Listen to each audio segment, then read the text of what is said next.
3 novembre. Une sagesse pour aujourd'hui. Notre vision de la correction de l'Éternel. Ne méprise pas, mon fils, la correction de l'Éternel et ne te ferai pas de sa réprimande. Proverbe 3, verset 11. Dans ce verset, le sage prépare son fils à recevoir avec sagesse la correction de l'Éternel au cas où. Quelle est notre vision de la correction de Dieu? La correction, c'est le fait de corriger, c'est-à-dire de ramener sur le droit chemin, de redresser. Si un enfant est en train de s'égarer sans être ramené sur le droit chemin par ses parents, c'est que quelque chose ne va pas. Il n'est pas possible pour Dieu de voir son enfant prendre une mauvaise direction sans intervenir pour le corriger dans le but de le ramener sur le droit chemin. Pas possible. David a dit: « Quand je devrais traverser la vallée obscure où plane l'ombre de la mort, je ne craindrai aucun mal, car tu seras près de moi. Ton bâton me guidera, ta houlette de berger me rassurera. » Proverbe 23, verset 4.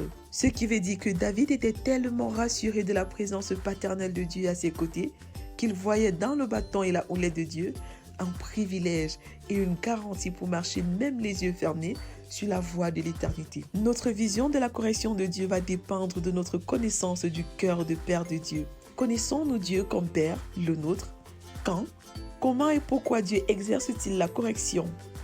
Dieu exerce la correction en cas de péché. Dieu exerce la correction avec beaucoup d'amour. Dieu exerce la correction par sa parole ou par son bâton. Dieu exerce enfin la correction pour nous faire participer à sa sainteté.